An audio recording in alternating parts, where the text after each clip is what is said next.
Hey everyone! So today's video is going to be a little different, more unique than anything I've ever done before. Usually all my videos are either me live streaming and it's like the recordings of me doing that, or maybe it's me making like showing like the process of my drawing like sped up super quickly so you can see me doing sketches that I took like little mini commissions to and things like that. But today I'm going to do something that has been on my mind really heavily lately. So just so that this doesn't feel like too time stamp dated old whatever, it's currently February 23rd and in 2021. So I'm 36 years old. I know, I'm super old. I'm married. I have an amazing wife. She's super awesome. Very, she's like my rock. But I already mentioned this before. She's like a diamond. She's so gosh darn strong, and I'm very very lucky. I've had like a lot of unlucky things in my life, like so many people. But in any case, moving forward, I'm gonna talk about something a little like that's happened to me recently and that's making me do this huge change in my life, especially with my artwork in particular. It has a lot to do with, well, like the title says, failing in art, and then I guess like how to pick yourself back up afterwards or how to move forward once you feel like maybe you hit rock bottom. So, I mean, I'm gonna just tell you a bit about my story and experiences throughout the years working on my manga comic that I've done called Blythe, and just kind of the motions and what I've gone through in the process with my artistic evolution while doing it. And maybe this is something where some of you less experienced illustrators are going to maybe pick some things up and learn some things from this. Maybe some of you that have experience that are watching this will say, oh my gosh, I understand that. Or it'll happen to you later on in your life, something similar where you'll be able to relate. But nevertheless, like mileage will vary for some people, but I'll just tell you my experiences and what I've gone through and what I'm currently going through now, which isn't the first time that I'm going through this. So let's start from the beginning, okay? So when I was little Eric, super tiny, back in the early 90s, Super Nintendo day and age and era, and I used to get like a lot of headaches and a lot of like problems with my ears. So I was like hospitalized a couple of times. And at one point I had to go through some surgery. And I remember when I got out and I was like in the hospital, I would read these old Spider-Man comic books that were like drawn by Todd McFarlane. Like, well, he did the covers to them back in the day. And I love these. And even before I read those comics, I had done a lot of writing. Like even as a little like kid, I would always write made up stories and things like that, and like I guess kind of like picture books that you would get when you are a little kid. I'd want to do the like writing to make my own stories like this. And then when I read this comic, I was like, this is what I want to do. I want to do this when I'm older, like, and not necessarily just draw it. Like I love the story, I love everything. And so, and I loved also the fact that, like I kind of put myself in that position where I'm like, other people that are like me that are stuck in a hospital or in a bad situation could read something like this and it takes you away from it and it brings you somewhere else. Like, and it's just, anyway, I adore the medium. So at the time, I started doing a little writing, little mini comic books. I loved Sailor Moon. I loved Dragon Ball. I was a huge Mega Man fan, so I was really, even though I got into a Spider-Man comic book, I was heavily influenced by Japanese manga and anime before I even knew what anime and manga was. And so I would practice the drawing those characters and everything. When I would make my own comics, they would be very stylized off of those kind of characters. And you grow up, especially in the early 90s where it's not as dominant as it is today, and you just have like family members, friends, all these people that are saying that anime stuff is not the future, or it's not really the best way to draw. And if you want to learn to get better, you're not going to get better drawing this. You have to draw realism, realism, realism. And then after you're a master painter or illustrator, then you can go on to start learning how to draw the things you like. You have to start with the things you don't to be better at the things you do. And there is a lot of truth to this. but it's hard to say something like that to a kid that's inspired by something in this one direction. Like if you just show up and say stop doing what you love and do this instead, and then maybe if you're good enough then you can do what you love, maybe. And so that's rough for any kid to hear, and I'm sure a lot of artists out there have heard this even in today's day and age where anime is all over the place and super popular. So moving down the line, I grew up with a lot of people putting me down for my artwork as I grew up because I'm gonna be honest, all right? I'm not the most talented illustrator in the world. And before you start going, hey, I've seen some of your drawings, they're pretty nice. Thank you so much. I really appreciate it. But there's a difference between talent and skill. See, like talent is something you're born with. You know, some people are just born better runners. Some people are born with better hand-eye coordination. Some people are born and they can look at a tree and they can draw that tree. And on the first or second try, it's going to be pretty good for a kid that's like 7 or 8 years old. And that's when you know that kid has talent, because there's just certain parts of their brain that work really well with the other parts of their body that just, it works. And unfortunately, I didn't have this, but I wanted to tell my story so badly, and I thought this was the coolest medium to do it in, and so I really ran headfirst in this direction. And so over the years of learning, I attained skill and knowledge on how to get better and better at doing this. Like my talents will lie in other things, you know, like I'm a pretty good public speaker. I like to think I'm creative, but I mean, I feel like almost every illustrator is going to tell you that, but not every illustrator is going to make a manga or a comic book, and not all of them are really great at writing. And I'm not saying I'm good at writing either. I'm just saying that like people's talents, they don't always lie where you wish that they would. And so at that point, I wanted to be really good at drawing so that I could tell my stories. And this is like where it starts off when I'm a little kid. So let's fast forward to 2006, where I start character designing for my manga comic Blythe. At this point, let's just say manga, because I really love anime. I love Disgaea, and I have to point that out because Disgaea is a video game that really influenced me when I was a kid. And I love games like that, and I liked so many other animes that had that. Like I loved FLCL, and I love school anime. So I wanted to make an anime with demons and angels all going to school together, and I thought that would be so cool. So I worked really hard on it, and I did a bunch of character designs. And here's one of my first ones, and this is Quilma. So right now she's named Quilma, but back when I drew this in like 2000, I say 2006, it might actually be a little older than that, she was named Kilma. And I didn't like that so much, and I ended up changing it to Quill down the line because I like Quilma. I just like the name more. So anyway, this is my like anime version of her that I used to draw back in the day. I mean, I always drew anime stuff, so I was really headed in this direction of anime. Manga. And then I decided to go to school for illustration and design. And at this school, again, they take all of that away from you. They're like, stop it. You draw real stuff. Then, and if only you're good enough, can you get away with this? And I get it. I understand it. And it's just, there's a really good way to teach that, and there's a bad way to teach that. So unfortunately, I just wasn't super lucky in my life to have the right kind of guidance for someone like me, because I am a very headstrong individual, but I'm also the kind of person that when I learn about something, I'll like study almost every little thing about it. Like I really focus on it. So if somebody's going to start telling me how to do things, and let's say they don't know anything about the source material that they're dumping on, I kind of get frustrated, and then I don't even listen to the good stuff that they're going to be teaching me because they're so negative and unknowledgeable about the other stuff. So you really got to learn to pay attention in these points to the things that are, you got to let the positive in and just even the negative, and then at the end you just pick and choose which ones you want to work with, because otherwise you end up missing out on some good stuff. So anyway, moving forward.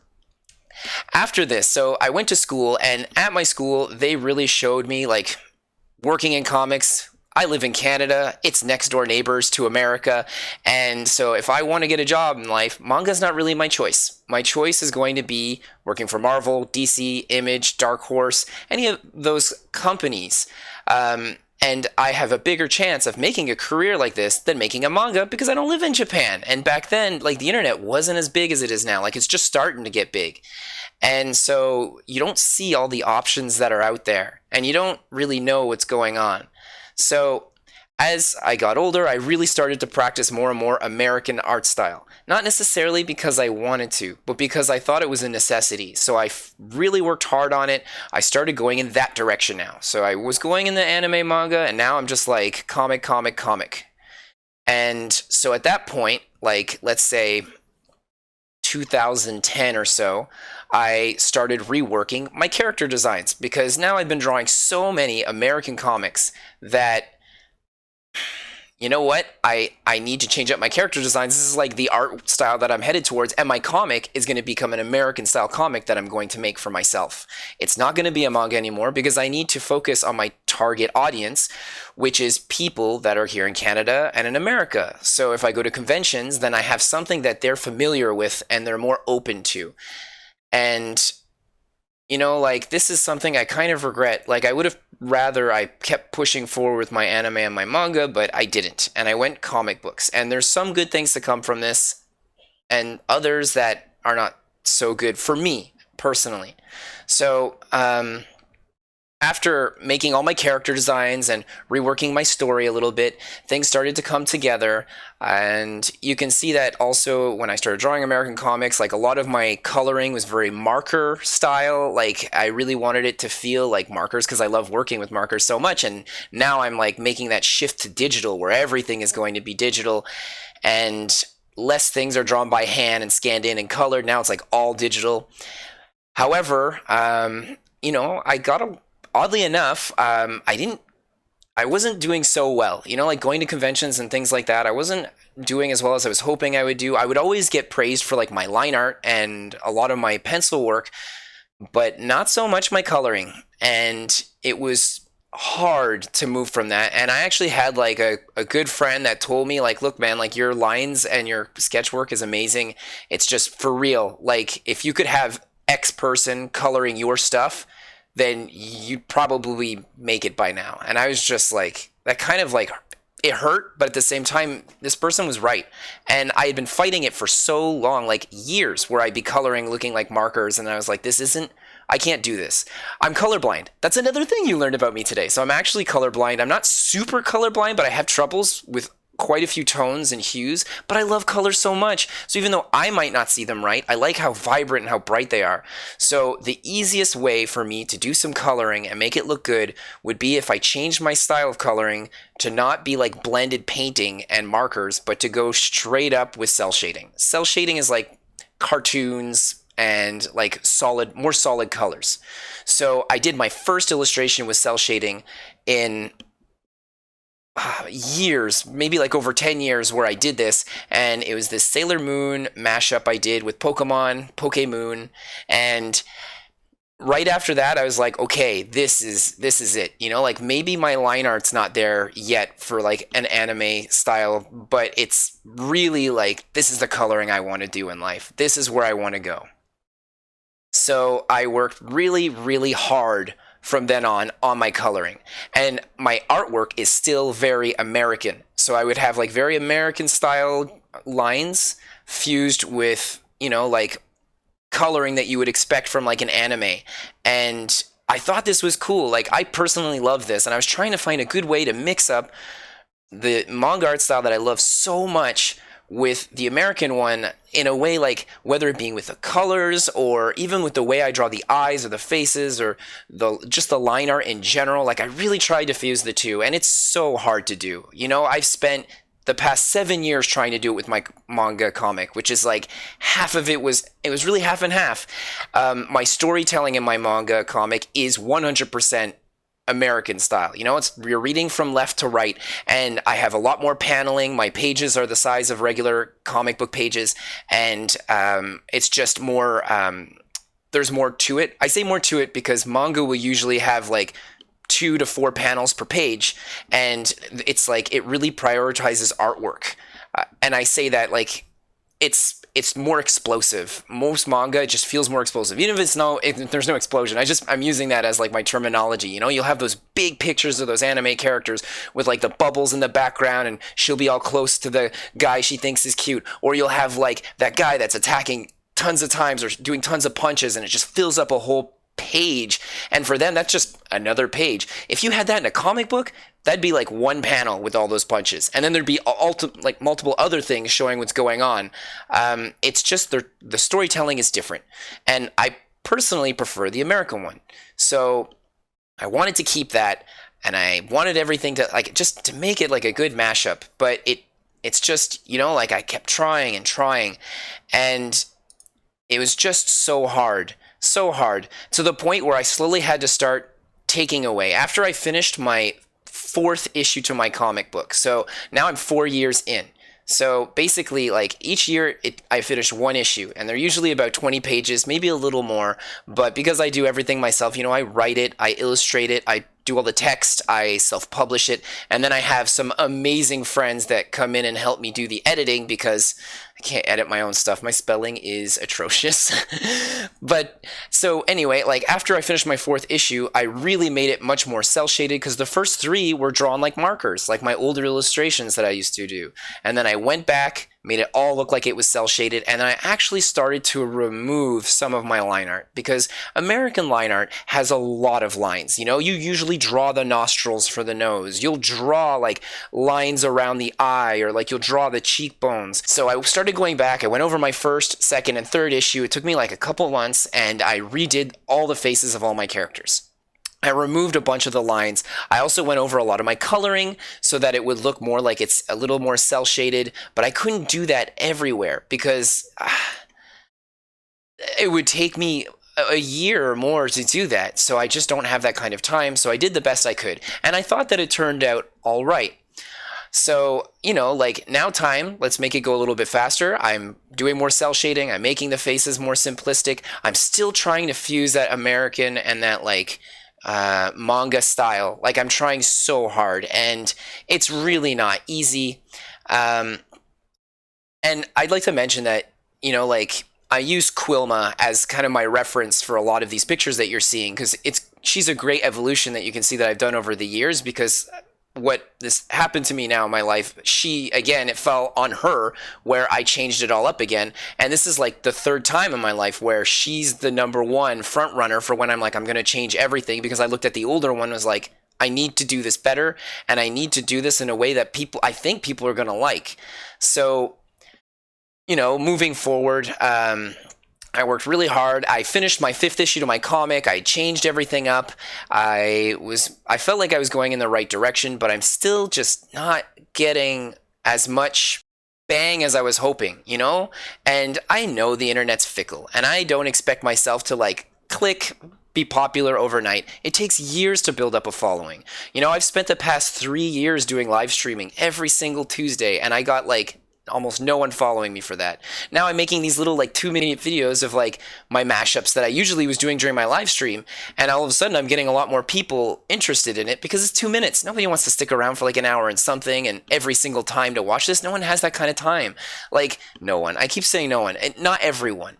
So the thing is, I understand this and I learned this. You know, like this is like with my artwork, where years ago I drew manga, then I drew American, now I'm drawing this. It's all trial and error. Like you got to keep going, keep working, because you better believe that in the process of me changing my styles and coming to where I'm going, there's a hell of a lot of time, money, and patience involved. You know, I used to work a full-time job, and when I decided I wanted to work on my manga, not only did I leave like a good art career job, I also just started working minimum wage part-time job where I work like 3 days a week, and I spend the rest of my time just drawing like 14 to 15 hours on my days off.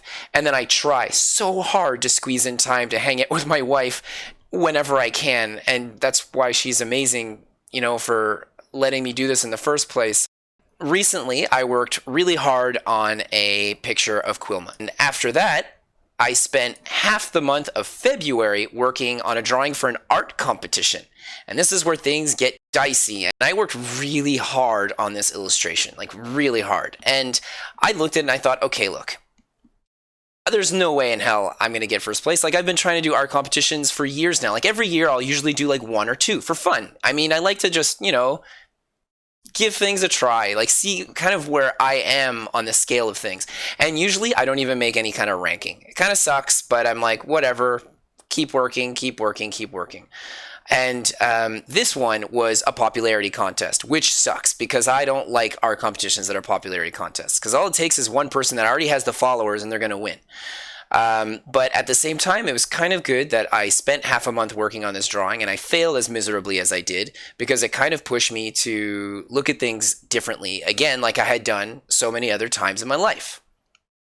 So I worked really hard on this illustration, and I gotta say, like, my background, I know for a fact, is on point. I got drowned by other illustrators that didn't even do backgrounds, or they, would take pictures off of the video game and then run it through a filter in Photoshop, and they would get significantly more likes and move up on the ranking over myself. So in my head, when I see that, I actually don't get too angry about it. I think, okay, so people don't really care about backgrounds. I've been working really hard learning how to draw them, do my shading. Now, there are some people that do, and they're very important for storytelling in a comic book. They set the place, the mood. You need to have establishment shots, people. So I understand this. When it comes to pinup illustrations, though, and promotional art, you don't really need that. But I love doing it. So most people don't notice it. That's okay. There's a few people that do. That's not why I feel like I did so bad in this competition. After seeing all the people that were like the top 10, they're all very similar in their styles of illustration. Not 100%, obviously. Like, they all have their own things, but it's all clearly anime. Clearly manga art style. There might be like one that feels a little more comic booky, but even then, it's still very, very, it's more anime than it is comic book. And here I am trying to compete with artwork that's like a mix of both styles. And the problem with both styles is that American comic book artists are going to look at it and go, that's anime, I'm not really into anime. And manga artists, like art lovers, are going to look at it and go, that's kind of American, or it looks kind of off, and I'm not really into that. So you end up looking for people that are like in the middle. That is a very small percentage. And I just didn't know what to do, like this drawing that I spent so much time on and like I failed so miserably at. I was just like, dang it, like, what am I doing? Like, have I evolved or have I learned anything at this point? And yes, I have, like, even now I'm like, the background's nice. The coloring is really on point. The line art is very detailed. Like, I put a lot of detail in my lines, and that's something a lot of manga doesn't always do. But it's not something that I necessarily have to change. I realize that what I have to change is the faces. And I know, again, like, it was faces, like faces for my original anime, faces for my American comic, faces when I went half and half, faces when I realized I put too many lines. And like now it's like, again, I put too many lines. I still draw nostrils. I still draw some of the cheekbones. And it's like, I have to stop doing it. So I didn't want to. I liked evolving in this direction where it's like kind of a nice fusion of the two different art styles, and I thought that was really cool. But most people don't. And, like, as much as I wish that like a lot of people would be open to everything, most people aren't. And if you want your artwork to work and to succeed, you either fall in a style that just so happens to be what everybody thinks is perfect, or you spend in your entire life trying to find that perfect you. Otherwise, you end up just making something that's similar to something that's already out there. And there's nothing wrong making something similar depending on what you're looking for in life. So, like, my wife had like talked to me when I was like frustrated about this illustration, and she just said, okay, Eric, so what is it that you want from people? Like, when people look at this comic, what is it that you want from this? Like, you've spent so much time on it, and what is it that you want people to notice the most? And, like I said 20 minutes ago, I originally got in this because I wanted to write stories. I want people to read my stories, and I like the drawing aspect, but I didn't know anybody that could draw my comic books for me, so I started to learn how to do it on my own. And so I want people to read it, even though the illustrations are what sell it. But if somebody reads this, most people that read it usually get into it, providing they know what they're getting into. Like it's like a school slice of life rom-com comic. I mean, it's not an action adventure zombie thing. So like if you know what it's about and you know that you like those kind of like themes, chances are you're going to like this comic. But the artwork is going to make you look at it first. So the people that love school slice of life rom-com animes and mangas, first of all, it's not American at all. So I have to cut that out even more. I'm going to keep telling my story structure in an American fashion, but when it comes to the artwork, I can't have like a half and half. I can't have it more American. I have to focus on what my target audience wants because I want them to read it. So watching the animes that they watch, what kind of art styles are there? And it's usually a lot cuter, a lot softer, your stereotypical little pointy nose. And so I decided that I'm, again, like I done every couple of years, I'm going to do a huge evolution and I'm going to change up the way I draw my drawings. And it doesn't necessarily have to be everything. Like I'm not going to change the way I draw hands, for example, but I'm going to change my faces. I'm going to change my eyes, my mouths, my noses, my ears, even my hair. Like I'm going to put less detail and allow the coloring to bring out more of it.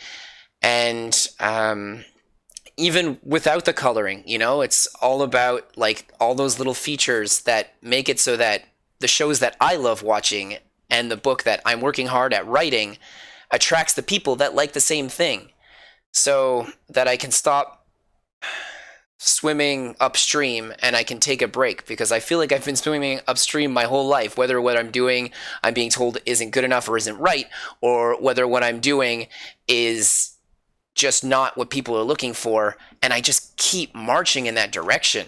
So at this point, working on my 7th issue of my comic, I'm going to change all of that. And I hope that my crazy, super long 30-minute video here has helped you maybe come to some conclusions of your own, or maybe you have like a better insight on what it is I do and what I work on in life. I mean, I don't even know if people are really going to watch this. Like, to be honest, this is like just some crazy experiences that I've had in my life and how I've evolved because of them all. And, like, I'm kind of sad, like I'm sad, but at the same time, I'm going to be happy about it. It's just that, like, it's like, all right, a good analogy would be like if you were running a race and you have to do a lap. And so you start the race, you've already lost. Right away you lost before your first step, but you're still running it. And you're still running that same lap. You're not working out, you're not learning better ways to run, you're not running on a new track, you're not going to other competitions, you're just running the same lap. So when I think that, it makes me even sadder than having to look away from my manga comic and just now think, okay, it's no longer a manga comic, it's now just a manga. And that's the direction I'm going to go in, and I have to run that race because that's a race in the right direction. So I don't know. Like, I guess some of you can take it or leave it from this. It just sucks being stagnant. And if you want to move forward in life, you have to get up and you have to do it. Because for real, like, I didn't always have that much support. And aside from like my wife and a couple friends, like, it's been difficult. And so I'm sure a lot of you have had the same kind of thing. And so it's just, you have to know that, like, you're the one that's getting up, like when you're on the ground and you're trying to push yourself back up and it feels like it's your 1,000th push up and it's so hard and you just fall back in the ground. Well, you just got to keep doing it. You just got to keep pushing yourself up. And I know it's hard to hear something like that, and it might not be what you want to do. If it's not what you want to do and you really want to give up, then at that point, you might want to start looking for a different type of career, because like, art is difficult unless you have connections or you're born with massive talent and then you have all that skill to go with it afterwards. Because there are a lot of people that are born with that talent and they don't do anything with it. They go into something else. Kind of like me. Maybe my talent lied somewhere else, and rather than going in that direction, I really pushed forward for drawing. I mean, I'm going against the grain, but it's because I want it so bad. And if I work hard enough, I keep telling myself I'm going to get it, but that's also not true. So there's a lot of luck involved, and as hard as you work, it might not be enough. So I, like I keep telling myself that you got to work smarter, not harder. And all I do is work harder and harder. So I really have to contribute some more smarter to that element. And hopefully, if some of you are in kind of the same boat and you kind of understand where I'm coming from, you will too. In any case, have a good day, and thanks for listening. For sure, like if you have any kind of crazy stories or experiences, I would love to hear them. Write them in the comment section. I mean, that's why I made this. Finding more people that are kind of in the same boat as I am. It's always nice to hear other people tell these stories, and just so that you're not alone out there. Anyway, have a good day. Bye.